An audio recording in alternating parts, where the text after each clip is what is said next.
Oke, selamat malam sahabat Ratu Rumah Rengganis dimanapun kalian berada.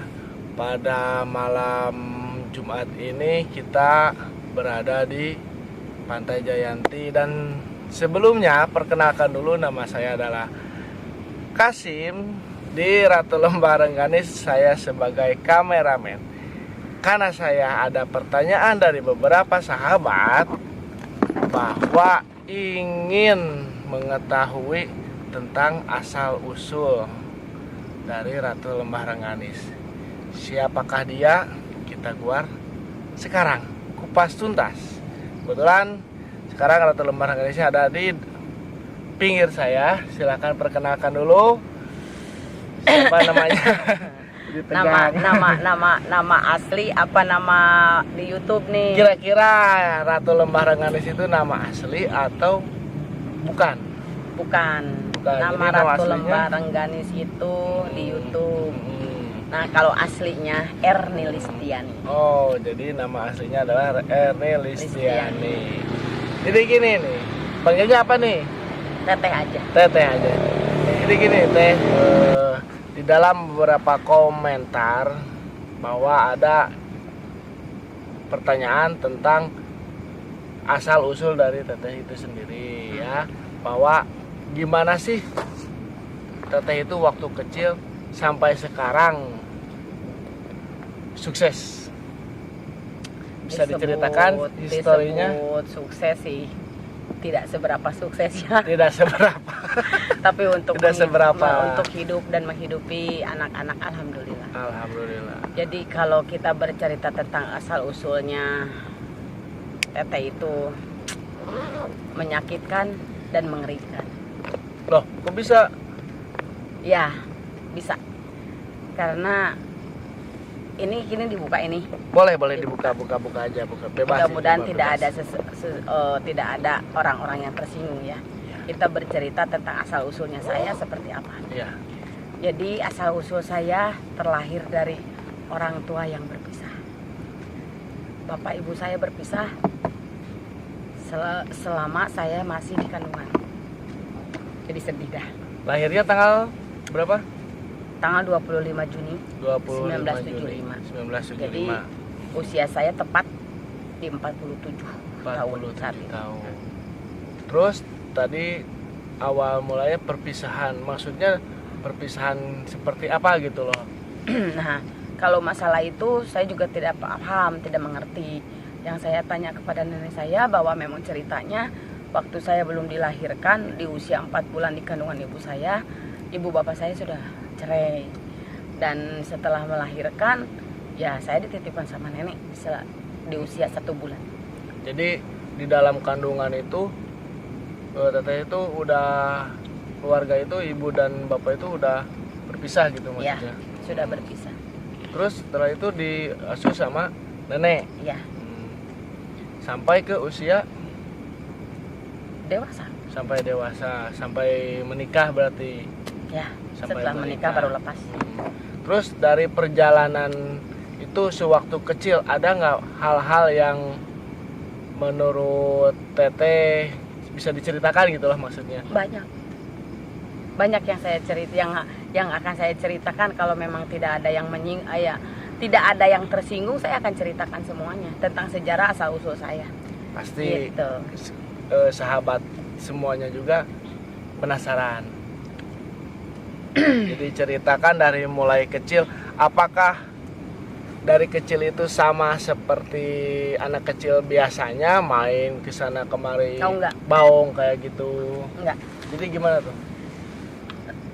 Kita bahas setelah saya mengingat. Ya. Saya tidak tahu dari yang namanya 1 bulan sampai saya tidak tahu yang namanya 6 tahun. Saya masih mengingat di usia 7 tahun. Dimana pertama kali dari sebuah perceraian ibu bapak saya nikah lagi, ibu saya nikah lagi. Nah, saya sering bertemu dengan ibu, dengan bapak tiri saya. Saya mengapa bapak tiri saya bapak saya. Tapi setelah saya tahu dari tetangga bahwa memang bapak yang saya peluk, saya akui bapak, ternyata katanya bukan. Dan saya bertanya dong sama nenek, memang betul bapak ini bukan bapak saya. Karena di tetangga mengatakan bahwa bapak itu bukan bapakmu, karena bapakmu bukan orang sini. Saya tanya sama nenek, ternyata mengatakan iya. Teteh jelas dong bertanya, di mana bapak saya? Ternyata bapak saya ada di daerah Cianjur. Dan waktu itu sangat pengen sekali mengenal seorang bapak. Tapi karena masih tahap masih kecil mungkin, permintaan itu atau keinginan itu tidak bisa diungkapkan. Ada rasa takut bahwa nenek saya itu tidak menyetujui. Yang akhirnya ya begitu, dipendam dalam hati. Nah, jadi bapak aslinya Teteh itu orang Cianjur, ya. Pengen ketemu di usia sekitar 7 tahun. Saya yang ingin sangat bertemu dengan bapak. Begitu. Kalau untuk ibu, Kebetulan sih, saya juga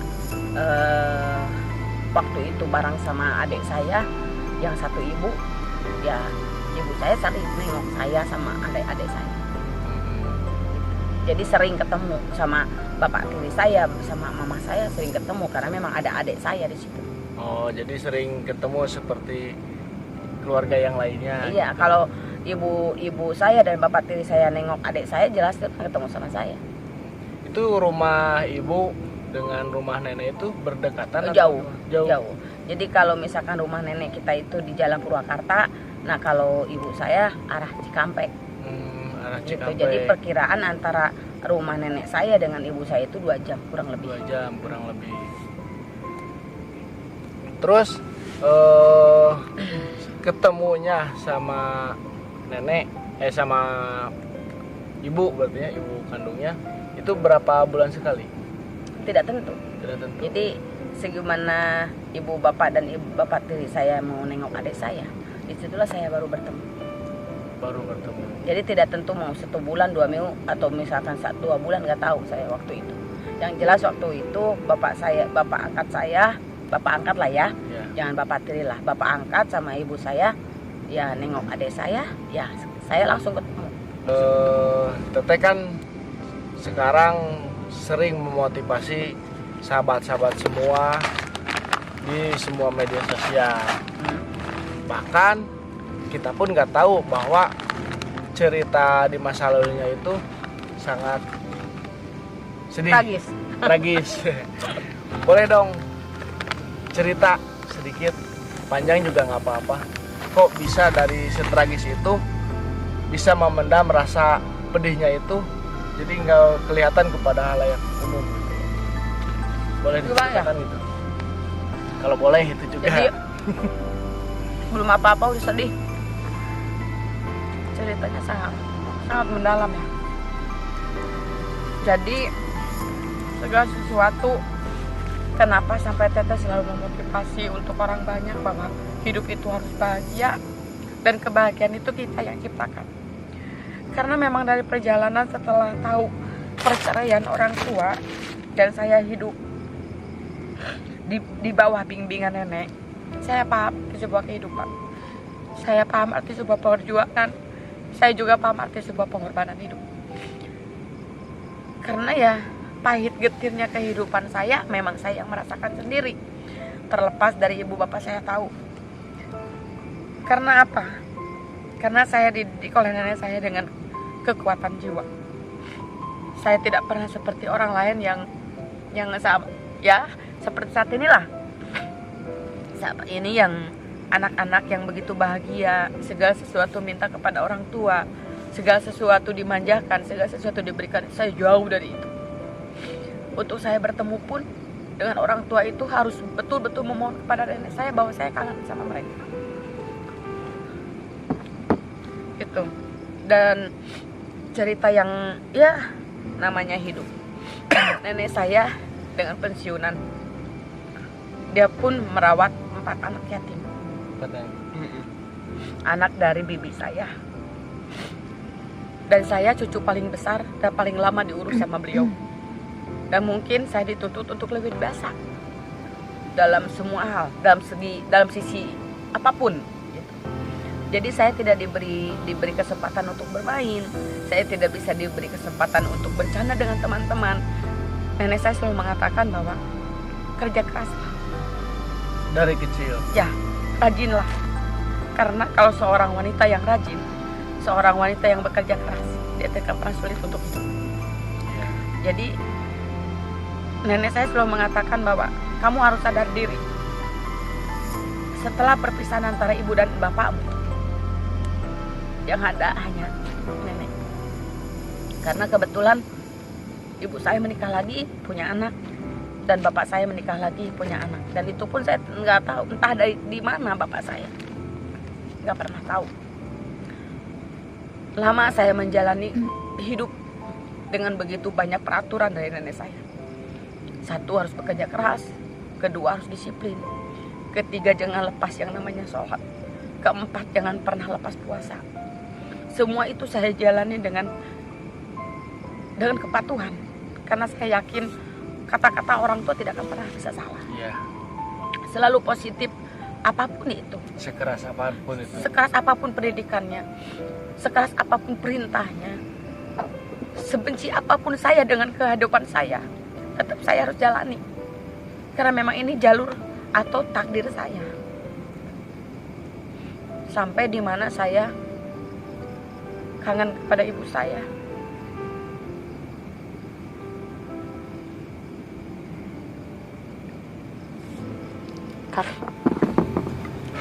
Terus Sampai saat dimana saya kangen kepada kedua orang tua saya.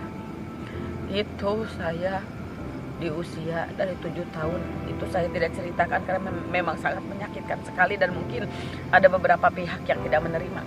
oh itu mungkin privasi. Itu privasi saya. Dari usia 7 tahun saya silent ya. Yang saya ingat, saya minta ke nenek saya untuk bertemu dengan ibu saya, bertemu dengan bapak saya. Tapi saat itu nenek saya mengatakan tidak bisa, karena kondisi keuangan yang sangat-sangat sekali minim. Sedangkan saya bertemu dengan ibu saya, dengan bapak saya itu membutuhkan biaya untuk ongkos PP. Saya tahan rasa rindu. Saya jalani kehidupan. Semua peraturan nenek saya turuti. Karena saat itu bagi saya, nenek saya adalah pahlawan terhebat yang menyayangi saya dengan kasih sayang yang mutlak. Berjalannya waktu, saya SMP lah, kita lewat ya, SMP. Dari SMP saya tahu arti penolakan. Penolakan maksudnya penolakan seperti apa? Ya, penolakan karena memang mungkin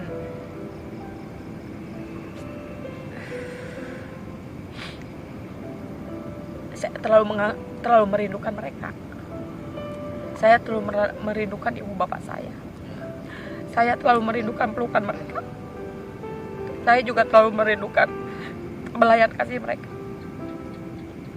Tapi kata nenek saya,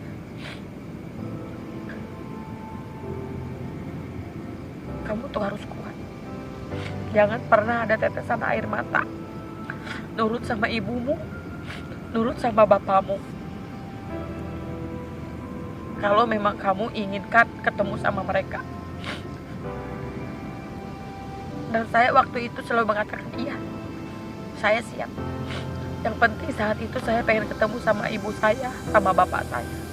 Apapun yang terjadi, saya akan hadapi. Saat itu saya bertemu dengan ibu saya. Ibunya ke wilayah Saya ke setelah rumah itu. nenek. Oh, Saya yang datang. Karena kebetulan kan waktu dulu itu kalau libur sekolah itu kan lama kan, ada 1 bulan kan, dulu mah nggak seperti sekarang 1 bulan. Nah, 1 bulan itu ya lama. Saya pengen Saya hidup dengan ibu saya, mengenal ibu saya. Jadi waktu liburan itu pengen dihabiskan manja-manja dengan Iya, ibu, gitu. saya kumpul dengan adik-adik saya kumpul dengan bapak sambung saya. Pokoknya segala sesuatu daya hayal saya sangat tinggi.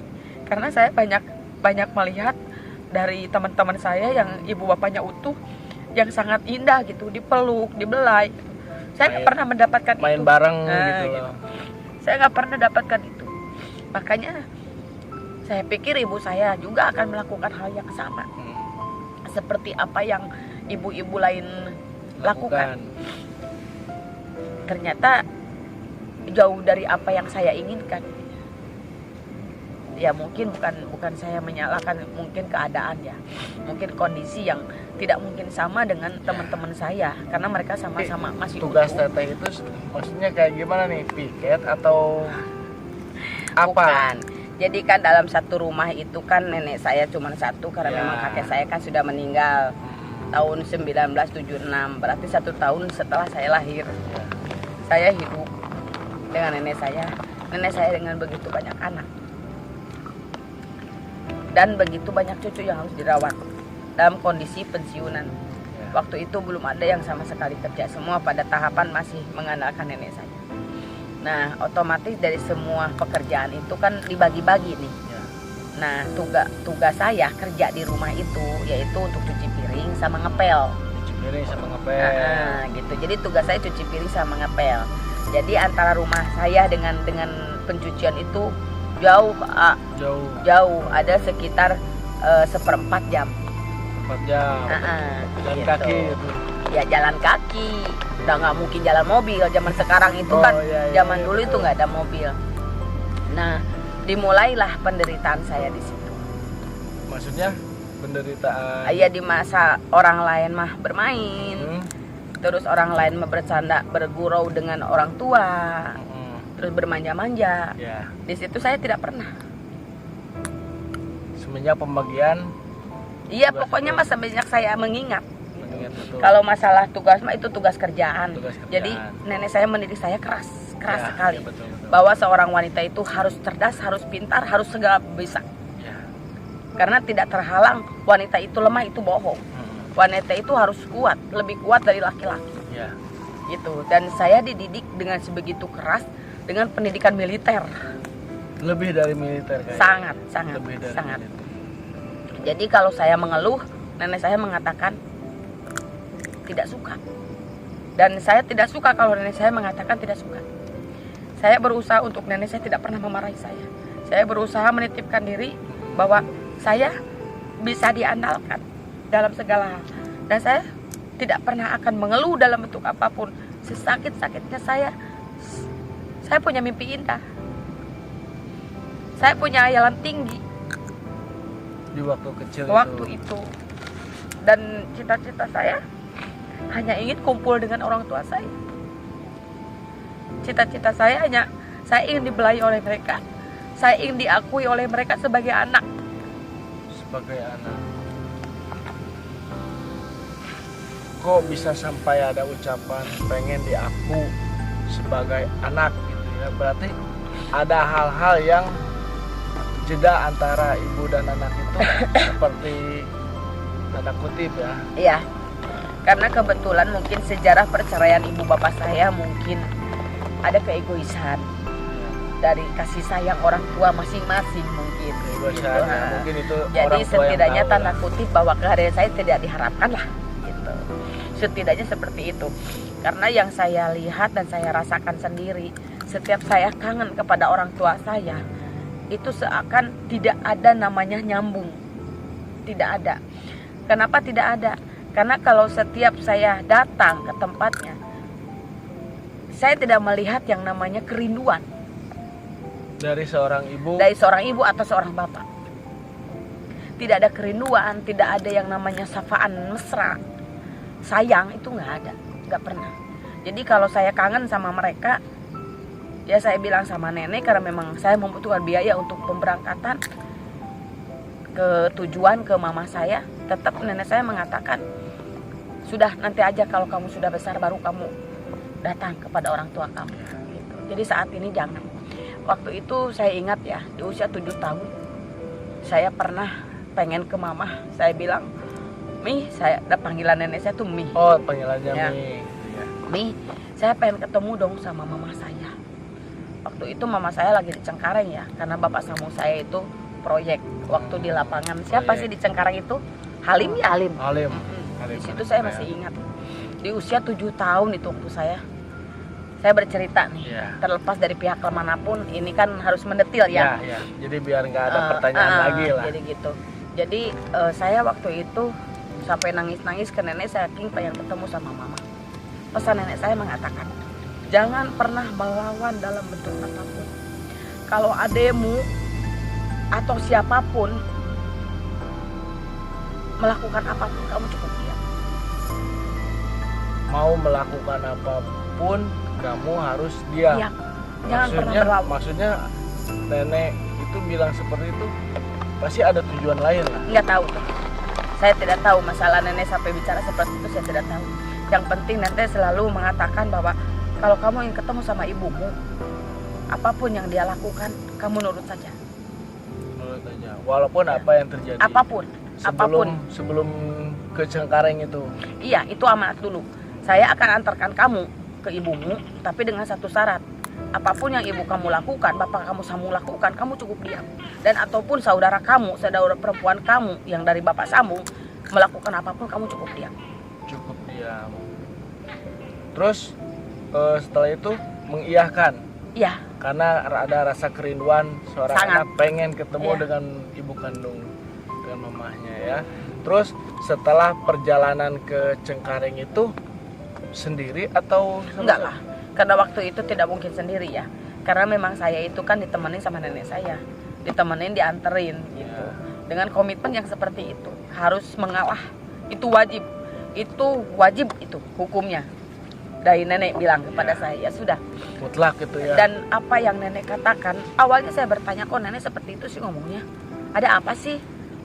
Kan pasti aku dimanja sama mama. Bertanya-tanya lah Ya, ya, pastilah. sebelum berangkat. Tapi itu karena bertanya. saking saya merindukan seorang ibu, sosok seorang ibu saya rindu. Apapun yang nenek saya katakan, persyaratan apa saya katakan ya saja. Nah ternyata setelah dijalani, wow, Wow. Maksudnya wow, Apa tuh wownya? di luar dugaan, di luar dugaan. di luar dugaan yang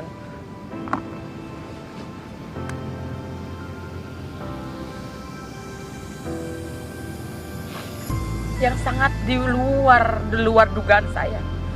Saya berpikir bahwa ibu saya akan memeluk saya dengan kasih sayang, akan mencumbu saya dengan jiwa seorang ibu. Rasa kangennya gitu ya. Sangat tidak ada, sangat tidak. Dan waktu itu masih diingatan saya, adik saya gimana ya, jahil gitu dikit, jahil gitu, jahil terus jahil sampai akhirnya saya lupa peringatan dari nenek saya lawan waktu itu. Jahil Dan itu saya berarti lawan. bukan seperti goyonan adik ke kakak gitu ya, tapi jahil Iseng. iseng gitu ya. Iseng yang sampai saya lupa bahwa Mencelakakan gitu ya. saya lupa bahwa peringatan ke nenek saya. Nah akhirnya saya melawan, dan di luar dugaan saya, ibu saya tidak memberi waktu alasan saya kenapa sampai melawan. Dan kebetulan bapak sambung saya waktu itu datang karena mau istirahat siang. Masih ingat dia mengatakan ada apa, dan sangat saya ingat sekali jelas. Ibu saya mengatakan si Erni buat nangis.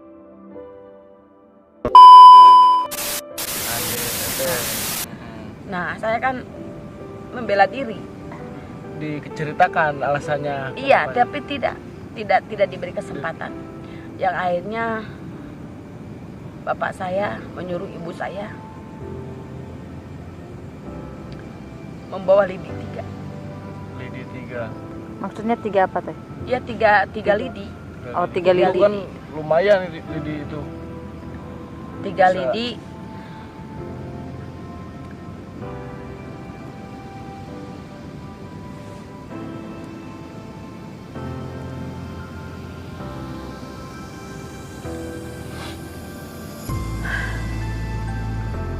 Dan itu dipukulkan kepada tubuh saya.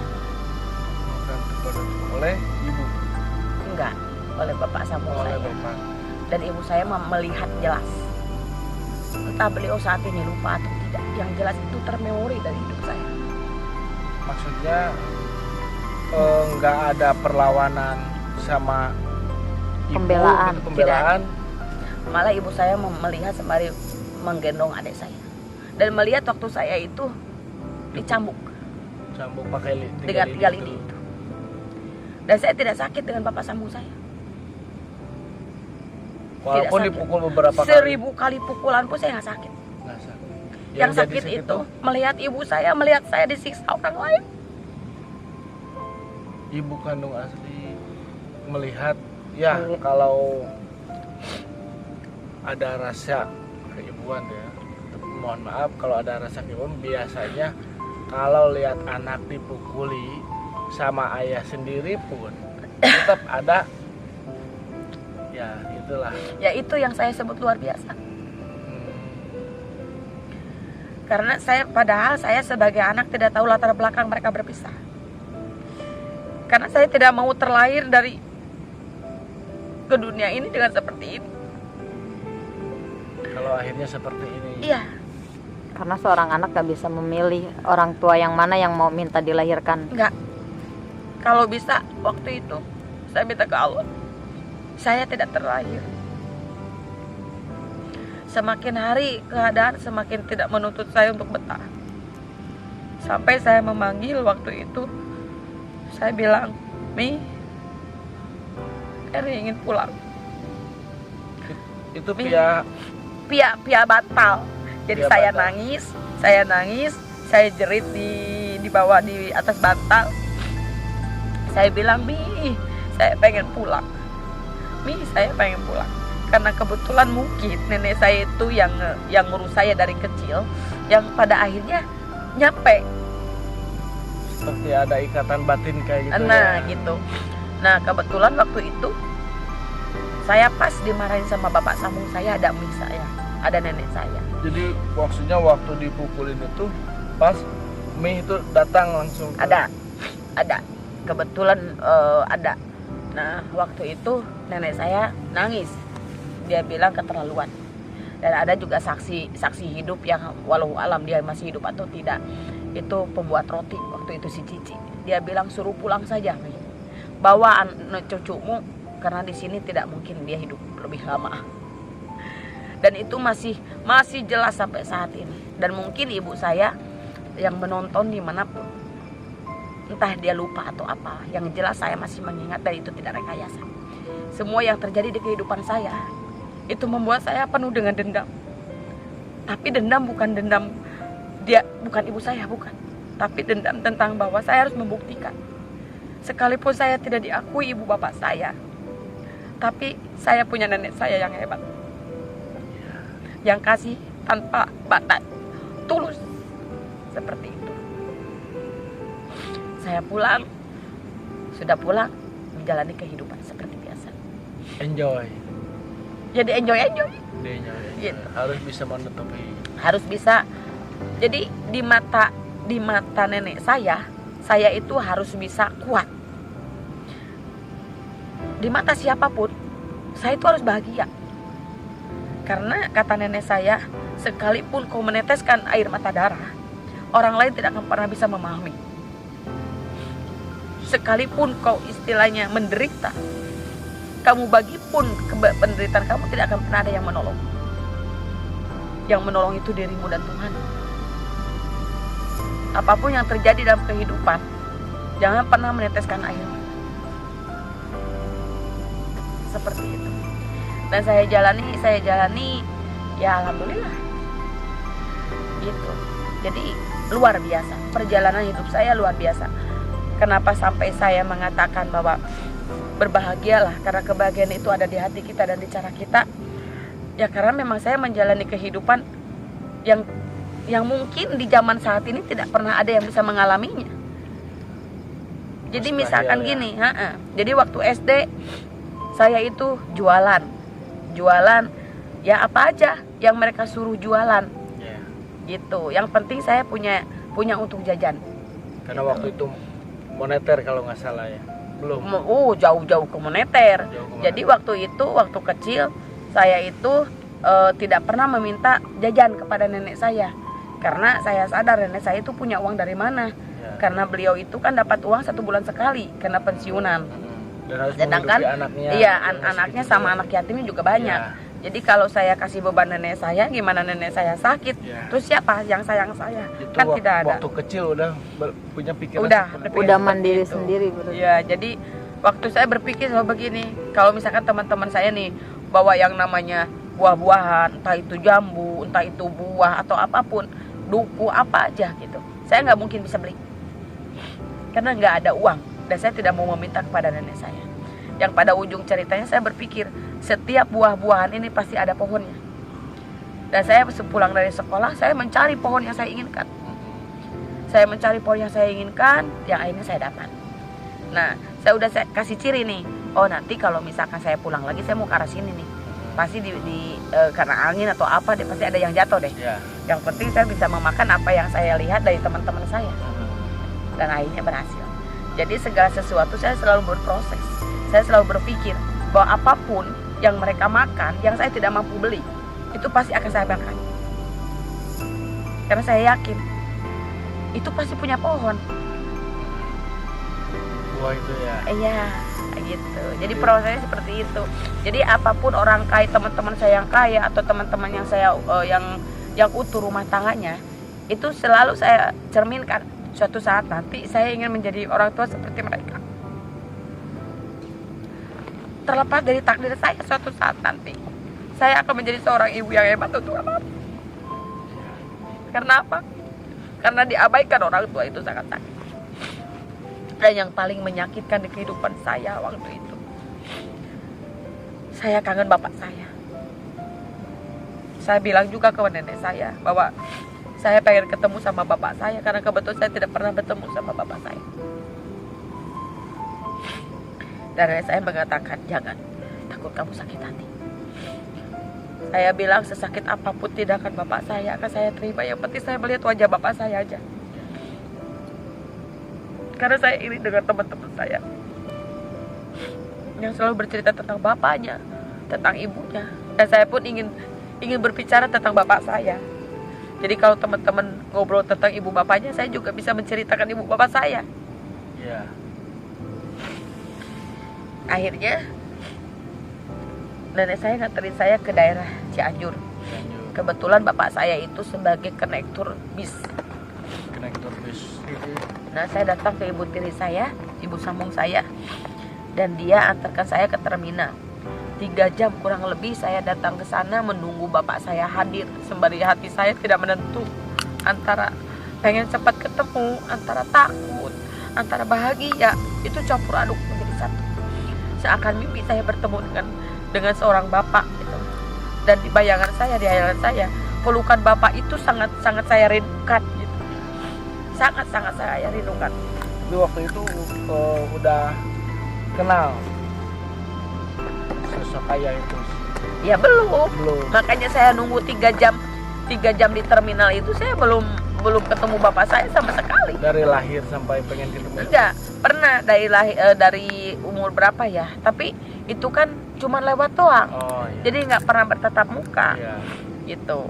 Nah, saya 3 jam saya menunggu di terminal dengan ibu sambung saya, dan saya berdiri saat melihat dia, karena memang kan konektor itu pelan ya, kalau mau berhenti di terminal. Dan ibu sambung saya mengatakan bahwa ini anakmu gitu. Dan bapak saya mengatakan waktu itu, dan saat ini saya tidak bisa lupa sama sekali, bapak saya tidak mengakui saya sebagai anak. Dan beliau mengatakan bahwa saya tidak memiliki anak bernama Erwin. Di situ mungkin dunia seakan hancur hidup saya. Rasa kangen seorang anak kepada bapaknya Hilang. ditembal oleh kata-kata seperti itu. Iya. Di depan umum. Iya. Di terminal itu. Iya. Itu di usia Teteh waktu berapa tahun tuh, Teh? Waktu 9 tahun. 9 tahun. Atau mungkin kelas 5 lah. Berapa Udah tahun ngerti sih dong. kelas Udah cukup 5? ngerti dong kalau kelas 5 Udah itu. ngerti banget. Udah Dan waktu itu saya suruh pulang tanpa diberi ongkos sama sekali. Saya tidak makan, saya tidak minum. Pulang kembali ke nenek. Pulang kembali ke Ibu Sambung. Ke Ibu Kalau Sambung. nenek kan udah pulang ke Oh. daerah Purwakarta ke Cikalong. Udah pulang. Saya kan nunggu 1 bulan di situ. Kata bapak saya 3 hari dia akan datang. Saya tunggu sampai lama tidak. Sampai saya kuli nyuci. Di buat ongkos pulang lagi atau buat Bukan, karena kebetulan saudara bapak saya itu kan posisinya tidak punya pembantu. ya Jadi mungkin saya yang jadi pembantu. Dan saya mau tukang cuci sampai saya itu kecemplung ke sumur. kecebur ke sumur, Jatuh. jatuh ke sumur. Iya, karena Ya, saya dulu kan berharap pakai sumur. apapun bentuknya, tetap dia itu bapak saya. Apapun yang dia katakan itu bagi saya sebuah pembelajaran bahwa saya tidak boleh seperti mereka. Apapun bentuknya.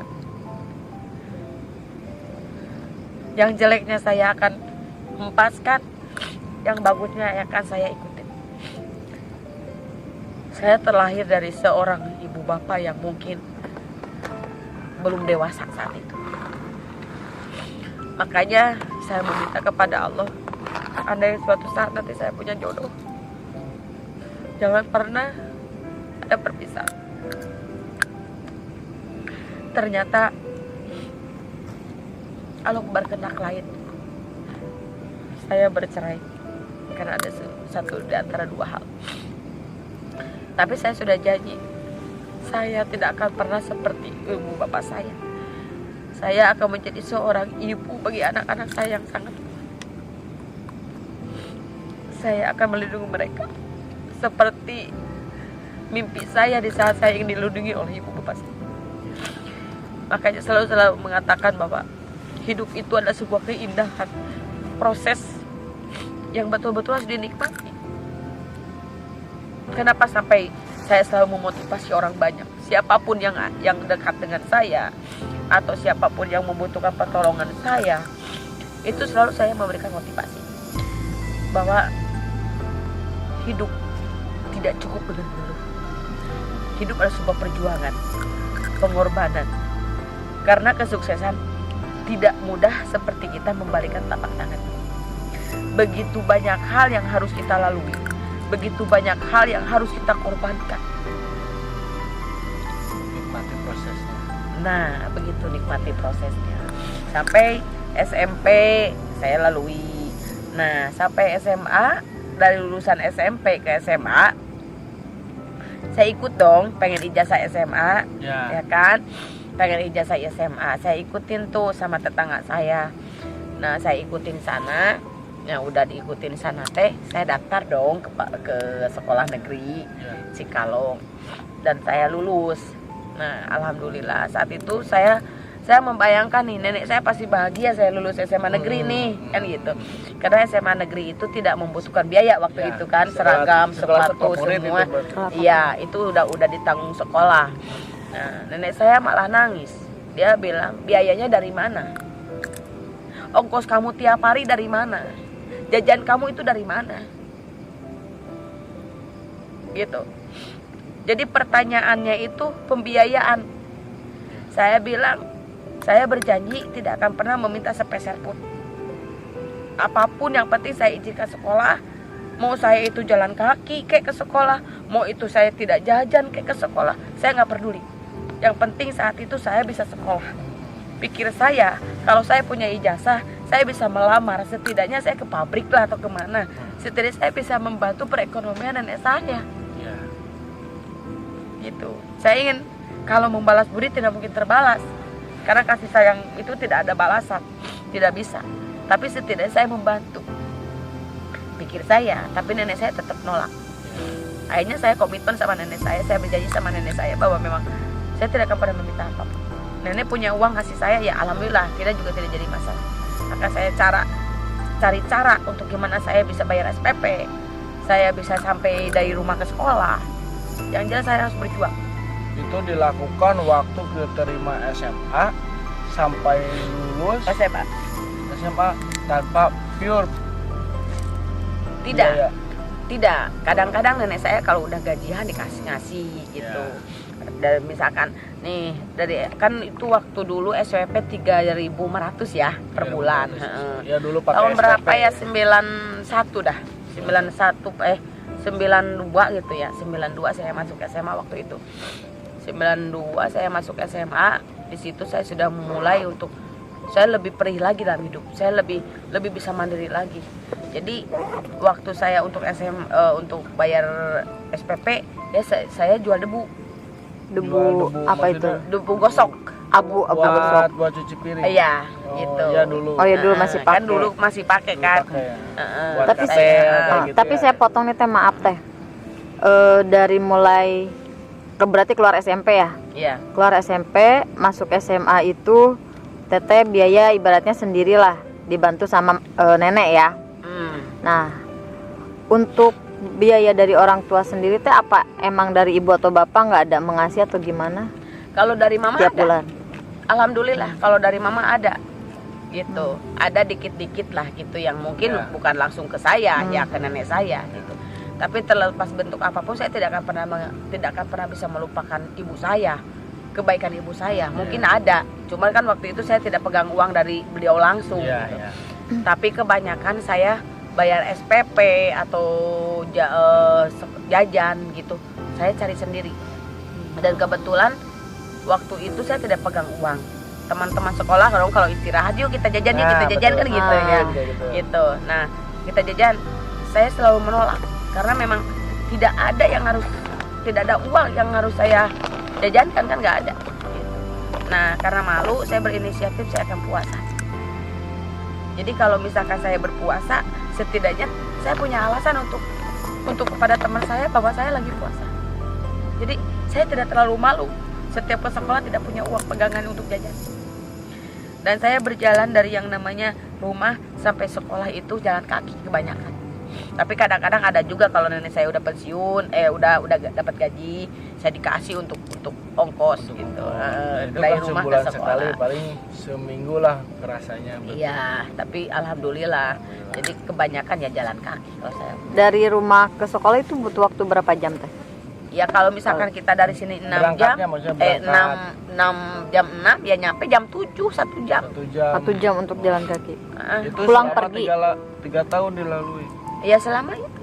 Ya kadang-kadang ada saudara juga yang kadang naktir gitu. Ya Teman-teman yang naik lain. gitu. Jadi kadang ya sendiri gitu. Ya kalau misalkan selama di sekolah ya alhamdulillah saya puasa. Kecuali kalau saya lagi ada datang bulan saya tidak puasa.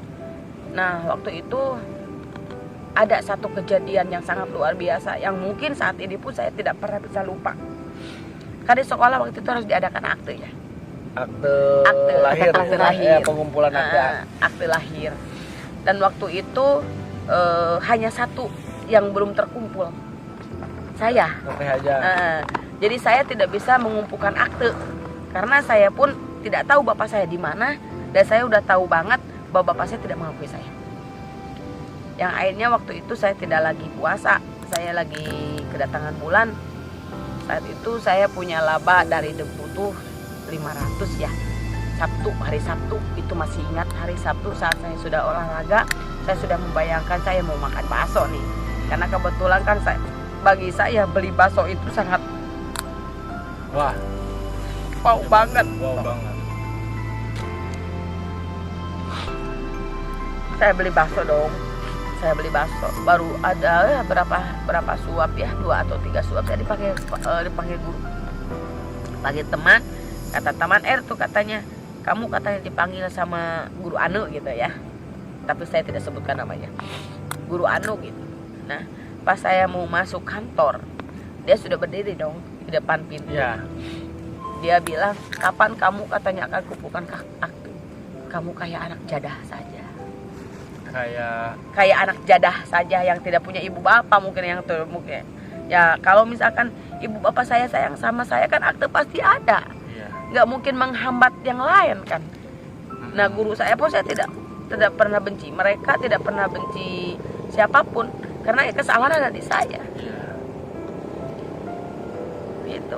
Dan saya berusaha untuk mencari akte tuh kemana? Saya hanya bilang bahwa maaf, saya akan buktikan bahwa saya punya akte. Saya disuruh pulang waktu itu sebelum aktemu jadi. Jangan pernah kamu ke sekolah.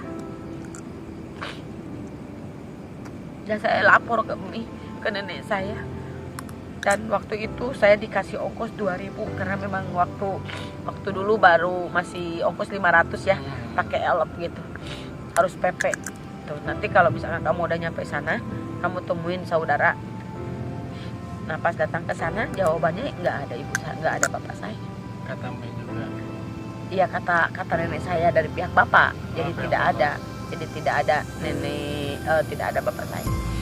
Saya limbung saat itu. Saya tidak berani untuk ke sekolah karena memang saya tidak bisa membuktikan akte yang dibutuhkan membuatkan akte ke desa. Dan akhirnya saya bisa sekolah. Bisa sekolah lagi. Alhamdulillah. Dan akhirnya saya tamat. Saya punya ijazah. Seperti itu. Wow. Lumayan juga. Ya, jadi itu sebagian hal-hal kecil yang mungkin saya ceritakan, tidak semendetil yang saya ceritakan karena air mata saya tidak pernah habis kalau saya bercerita tentang masa lalu. Ya, alhamdulillah kalau saat ini saya sangat diakui ibu bapak saya. Sangat diakui, terlepas dari mereka menyayangi saya atau tidak itu mah terserah mereka. Yang penting Allah tahu hati saya. Saya dididik oleh seorang nenek yang hebat. Terima kasih.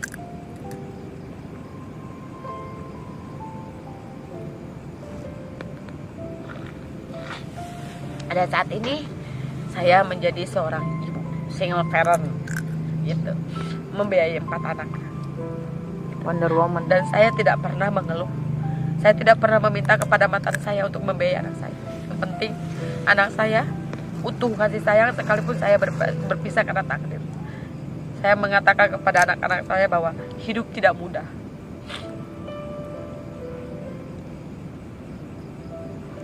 Begitu. Saya didik anak saya dengan prinsip saya, dengan komitmen saya. Itu ada kata-kata berarti teteh itu udah mempunyai 4 orang anak. Ya. Boleh dong diceritakan sedikit rahasianya. Mungkin rahasianya itu sangat banyak histori yang harus diungkapkan, karena saya lihat dari kata-katanya ada yang harus ditutupi. Bolehlah diceritakan sedikit kalau boleh juga. Kalau masalah secara mendetil kadang-kadang saya takut ada beberapa pihak yang tidak menerima ya. Karena memang kadang memori orang tua lebih mudah lupa daripada anak gitu. Yang jelas setelah saya melalui dari masa-masa saya kecil sampai saat ini begitu banyak perjuangan atau pengorbanan atau air mata yang tanpa terasa saya keluarkan untuk menjalani hidup seperti ini. Jadi saat saya ditakdirkan berpisah dari suami saya dan saya menghasilkan anak dari mereka, saya tidak pernah yang namanya bercerita tentang sisi gelap hidup saya. Karena saya pikir bahwa apapun di kehidupan saya cukup saya tahu. Cuma saya mendidik anak saya dengan satu prinsip dan komitmen. Hidup adalah keindahan. Hidup adalah keindahan. Dan kebahagiaan ada di cara kita dan di hati kita. Gitu. Jangan pernah mengeluh, jangan pernah menangis. Hadapi, jalani, prosesnya nikmati. Dan alhamdulillah sekarang anak-anak saya sudah besar. Gitu. Saya juga sudah. Yang pertama cewek cowok? Cowok. Dari perkawinan saya yang pertama dan sudah menikah. Yang kedua yang baru keluar SMA. Yang keluar SMA. Yang dari perkawinan saya yang kedua. Oh, jadi perkawinan yang kedua itu menghasilkan 3 anak. 3 anak. Yang pertama dari suami yang pertama berarti 1. Ya. Yang besar itu. Ya. Berarti anak ketiga itu?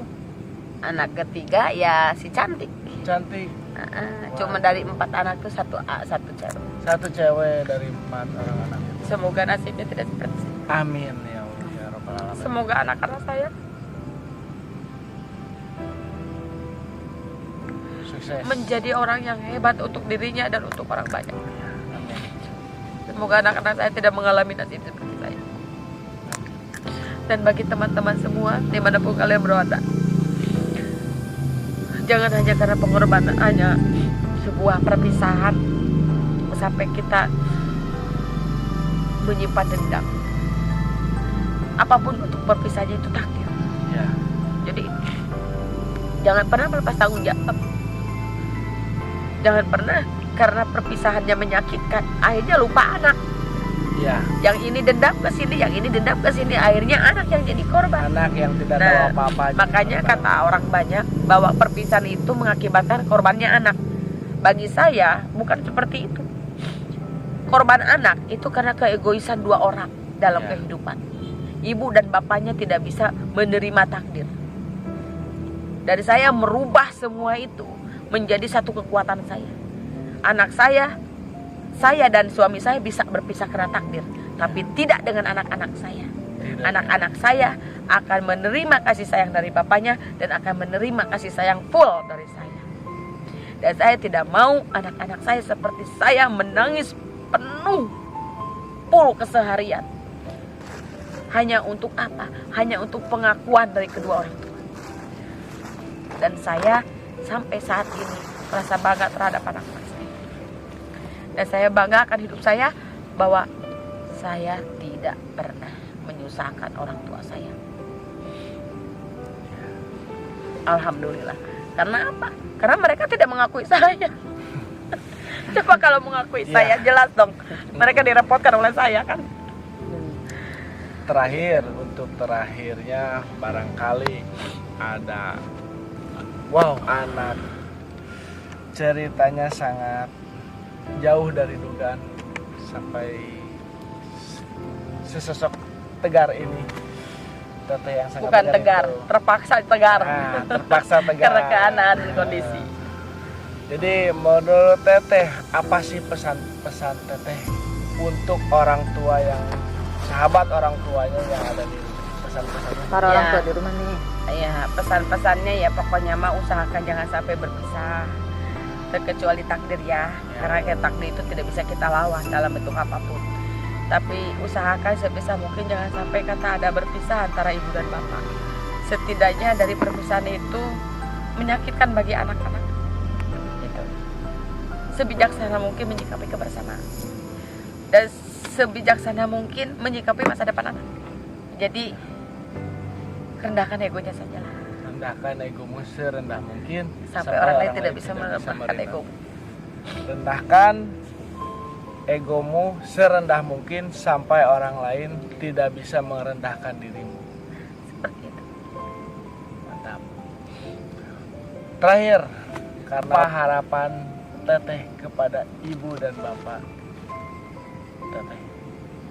Harapan saya kepada ibu bapak saya, semoga bapak ibu saya sehat walafiat, Amin.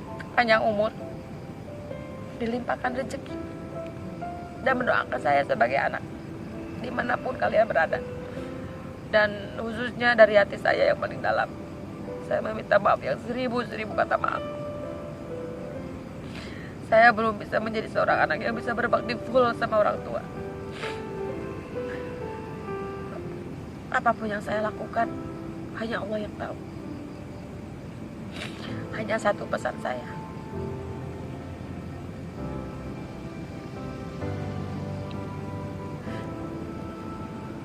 Saya ingin pelukan kalian.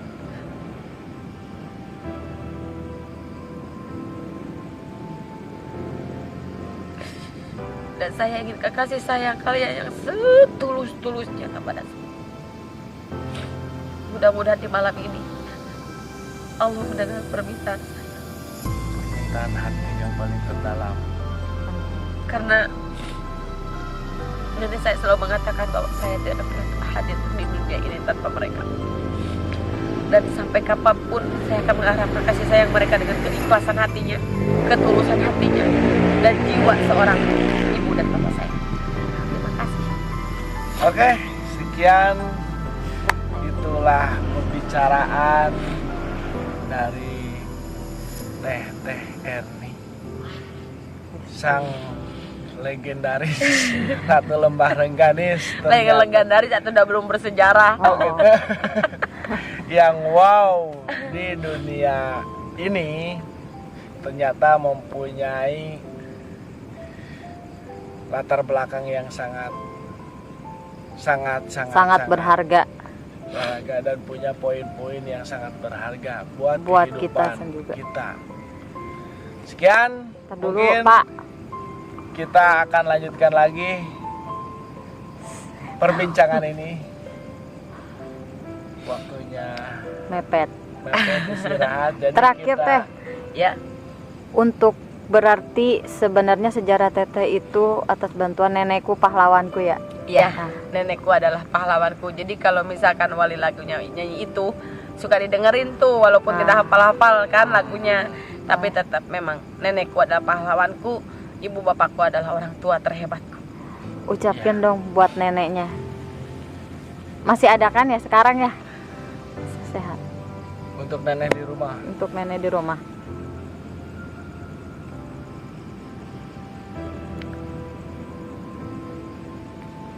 Mi, makasih. Mi sudah mendidik Eri dengan begitu sempurna. Mi sudah menyayangi Eri begitu tulus dan ikhlas. Maaf, Eri belum bisa membalas apa yang pernah Mi lakukan. Semoga Mi sehat selalu, panjang umur, dan selalu mendoakan Eri tanpa batas.